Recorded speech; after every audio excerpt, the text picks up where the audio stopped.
ओम शांति। 24 जून 1965 को मम्मा के अव्यक्त होने के बाद जो 7 दिन के विशेष भोग लगे, उसमें से 4 दिन के भोग संदेशों का मनन इससे पहले वीडियो में किया। अब 5वें दिन 29 जून 1965 को जो भोग लगा, विशेष हम बच्चों को जो इशारे मिले उसका मनन करेंगे। दादी बोली, आज वतन में भोग स्वीकार कराने के बाद मां ने सब बच्चों की याद में हमको किट्टी खिलाई। बाबा बोले कि बच्चे समझते हैं कि मां से हमको ही प्यार है, लेकिन बाबा का भी तो मम्मा से प्यार है, इसलिए वतन में बुला लिया है। फिर मुस्कुराते हुए बोले, बच्चे समझते हैं कि मां हमें भूल गई है, लेकिन नहीं, मां तो अब भी बच्चों की सेवा में है। साकार में तो जहां रहती थी वहां ही सेवा कर सकती थी, लेकिन अब तो जहां चाहे 1 सेकंड में वहां पहुंच सकती है। मम्मा बोली, जैसे मैं सूक्ष्म रूप में हूं, वैसे तुम भी आत्मा रूप में रहेंगे तो महसूस करेंगे कि मां कैसे सेवा कर रही है। इन 3 दिनों में बच्चों की सूक्ष्म में सेवा कैसे की है वो आगे सुनाऊंगी। उसके बाद हमने पूछा, आपका जब आह्वान कर रहे थे तो उस समय आपको क्या अनुभव होता था? मम्मा बोली, आप सबके योग के आह्वान का प्रवाह पहुंचता तो जरूर था, लेकिन मेरा तो इस शरीर से संपूर्ण ही संबंध टूट चुका था, इसलिए फिर से वापस कैसे आ सकती थी?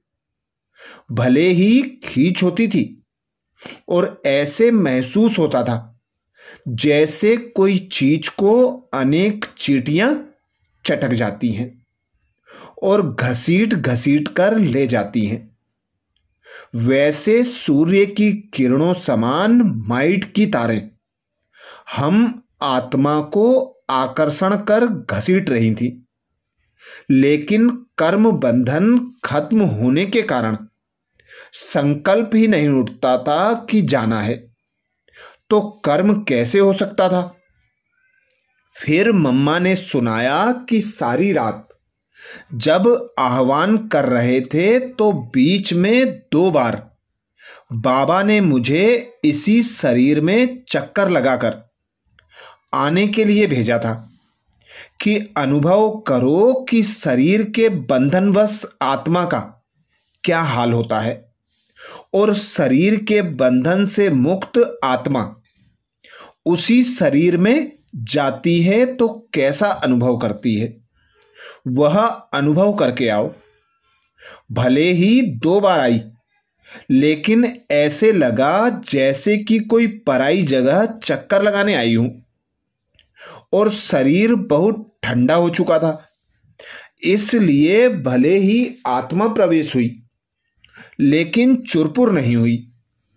बाकी मैं आकर देख गई थी।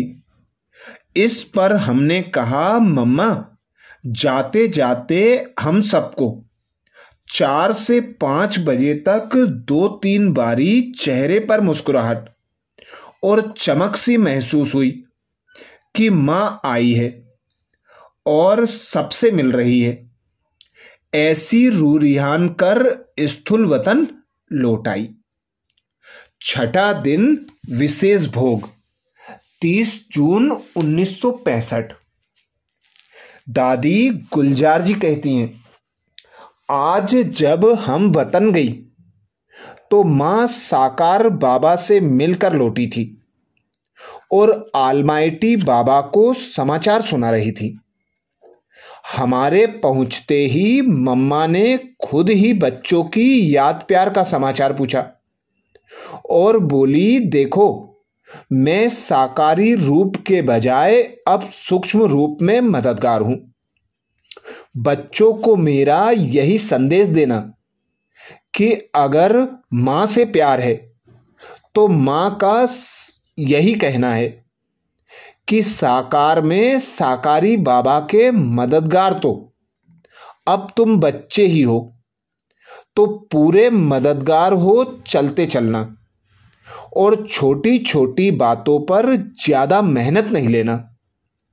अब तो इस पार्ट से जान गए होंगे कि समय बहुत नजदीक आ रहा है, ना सिर्फ विनाश का लेकिन साथ साथ प्रभाव अर्थात प्रत्यक्षता का भी समय नजदीक आ रहा है। इसलिए अपने को संपूर्ण बनाने में तीव्र पुरुषार्थी बनते चलो। फिर हमने पूछा कि मम्मा, सूक्ष्म में हम बच्चों की कैसी सेवा करती है? इस पर मां समझा रही थी कि अब स्थूल शरीर से तो पार्ट खत्म हुआ, अब तो रहा रूहों का रूहों के साथ संबंध।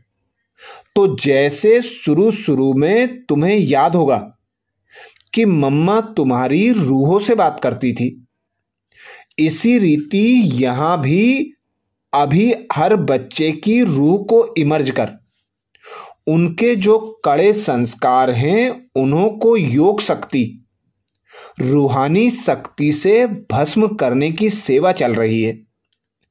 ऐसे नहीं कि मुझे सब भूल गया है, नहीं, सब वत्सों का नक्शा हमारे सामने है और अमृत बेले हर रूह को इमर्ज कहती रहती हूं। लेकिन तुम बच्चे भी जब रूह रूप में होंगे तब इस रूहानी सेवा की महसूसता कर सकेंगे। जब तक रूह रूप में स्थित ना होंगे तो अनुभव ही नहीं कर सकते। तो ना चाहते भी मां की याद तुम्हें रूह रूप में स्थित कराएगी और योग युक्त देही अभिमानी बनाएगी। उन्हों को अनुभव प्रैक्टिकल में होगा कि मां हमसे बोल रही है, मिल रही है, यह बोल रही है। इसके बाद मां ने ज्वेलरी बॉक्स खोला, उसमें ज्वेलरी का सेट भरा हुआ था। वो ऐसा अनोखा व अलौकिक था जिसको कब देखा ही नहीं था। मां बोली, देखो, मैं सारा दिन इन्हीं दिव्य गुणों रूपी गहनों से आप बच्चों को सजाती रहती हूं। यहां मां की सेवा है। 7वां दिन विशेष भोग संदेश 1 जुलाई 1965। दादी बोली, आज वतन में मां से मुलाकात करते समय समाचार की लेन देन करने के बाद मां बोली कि बाबा हमें वहां ले चला जहां विनाश की तैयारियां हो रही हैं। वहां बहुत नाजुक हथियार तैयार पड़े हुए थे। साथ में मार्शल लोग प्लान बनाए तैयार खड़े हुए थे। सिर्फ 1 सेकेंड की देरी है ऑर्डर मिलने व शुरू करने की। तो बाबा ने कहा, ये विमान इसलिए दिखाए हैं कि देखो, एक तरफ विनाश की तैयारी, दूसरी तरफ फिर स्थापना के निमित्त आपकी शक्ति सेना की स्थापना की तैयारी कहां तक है। तो स्थापना और विनाश की तैयारी में दिन रात का फर्क था। इस पर मम्मा सुना रही थी कि दिखने में ऐसा आता है कि अब बच्चों का पुरुषार्थ कोई समझाने से तीव्र नहीं होगा, लेकिन एक तरफ कुछ विनाश की रिहर्सल, दूसरी तरफ फिर अब प्रभाव का भी समय नजदीक आ रहा है और उसमें बच्चों की बुद्धि बिजी हो और उसमें बच्चों की बुद्धि बिजी हो जाने से ही पुरानी बातें वह पुराने संस्कार मिट जाएंगे। अब भल बच्चे कहते हैं कि हम बिजी हैं, लेकिन सबकी बुद्धि बिजी नहीं है। भले मुख बिजी है, लेकिन बुद्धि बिजी होनी चाहिए। बाद में फिर बाबा ने एक गुह्य रहस्य सुनाया कि देखो, विनाश का कार्य अब क्विक चल रहा है। 1 सेकेंड में बुद्धि को टच कर कार्य करा लेते हैं। इस ही रीति से अब स्थापना का कार्य भी जल्दी जल्दी होना है। इसलिए मम्मा को भी सूक्ष्म वतनवासी बनाया हूं, ताकि वह भी बुद्धियों को प्रेरित कर स्थापना का कार्य जल्दी करा सके और प्रभाव निकल जाए।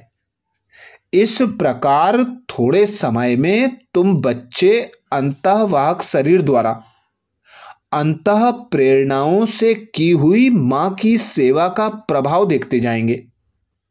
देखो, शुरू शुरू में जब प्रेरणा से वह टच होकर तुम लोग आई, तो कितनी जल्दी स्थापना हुई और मेहनत भी कितनी कम लगी और अनन्य रत्न भी कितने निकले। अब देखो कितनी मेहनत और कितना समय लगता है। तो अंत में फिर अब टचिंग का ही पार्ट चलना है।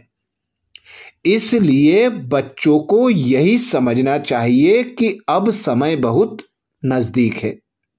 ऐसा ना हो कि कई पॉइंट मिसला ब्रह्मा की 100 वर्ष की आयु है, अभी इतना समय पड़ा है, आदि किसी भी आधार पर न ठहर पुरुषार्थ करते चलो।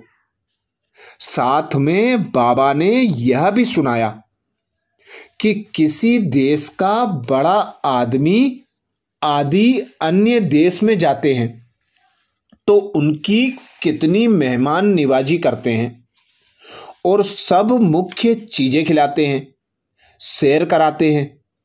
इस रीति मम्मा भी सूक्ष्म वतनवासी बनी है, तो मम्मा को विष्णुपुरी, शंकरपुरी, निर्वाण धाम आदि की बहुत सैर करानी है।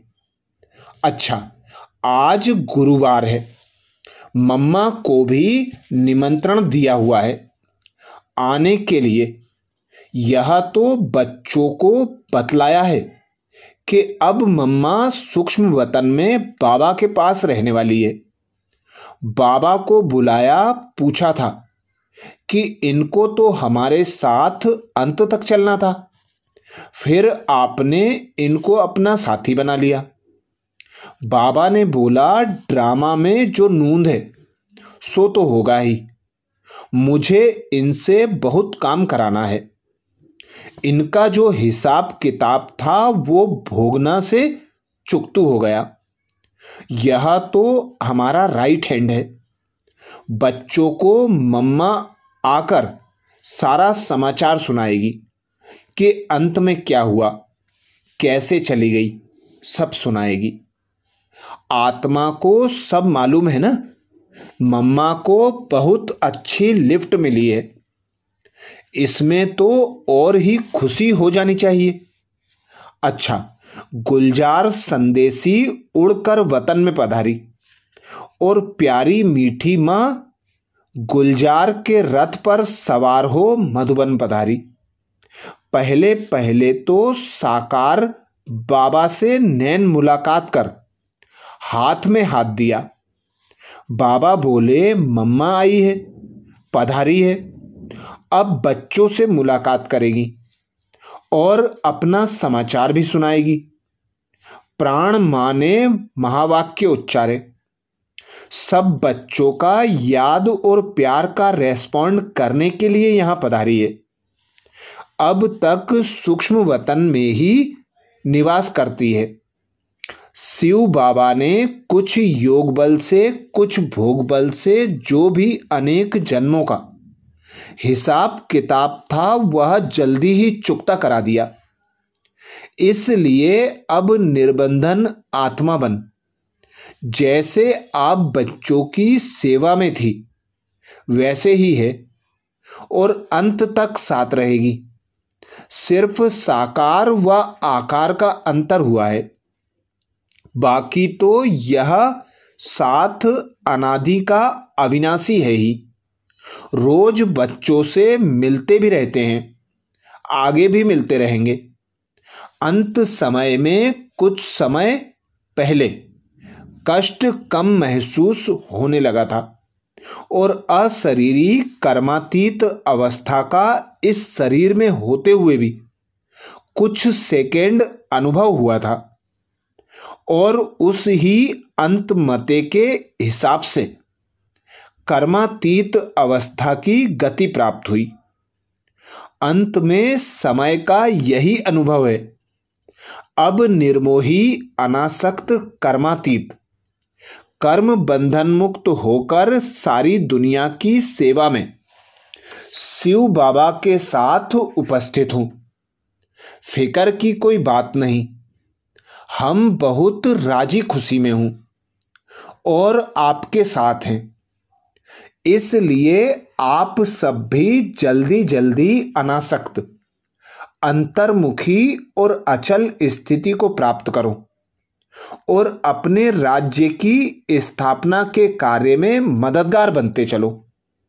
साकार बाबा ने कहा, मम्मा आप जैसे सब बच्चों को भोग देती थी वैसे ही अपने हाथों से सबको प्रसाद दो, फिर नियम प्रमाण सबको अमृत पिलाकर बाप दादा अव्यक्त मम्मा के पास भेजते गए और मम्मा हर एक को मीठी दृष्टि देते भोग का दोना हाथ में देती रही।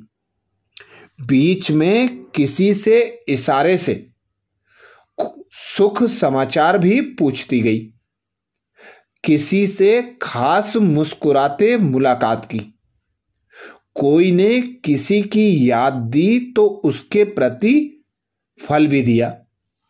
मतलब ऐसे लग रहा था जैसे प्यारी मां रूप बदल कर आई है। इस प्रकार भोग देते देते लगभग 2 घंटे बीत गए।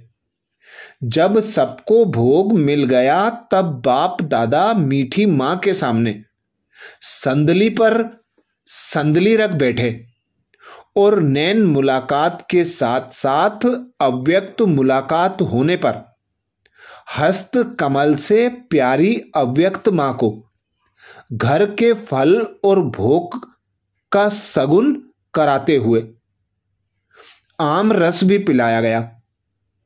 वह भी पिलाया गया था और मां ने फिर बाबुल को खिलाया। जैसे कभी कभी साकार में होता था वैसे ही हुआ। बाद में फिर मां सब बच्चों से नैन मुलाकात कर और बाप दादा से मधुर मिलन मनाते हुए विदा हो गई और उसके बाद सभा समाप्त हुई। उस दिन ब्रह्मा भोजन भी रखा गया था। अच्छा, और आगे जो मम्मा को विशेष भोग लगे, जिसमें मम्मा और बाबा ने जो हम भाई बहनों को विशेष इशारे दिए, उनका मनन अगले वीडियो में फिर करेंगे। ओम शांति।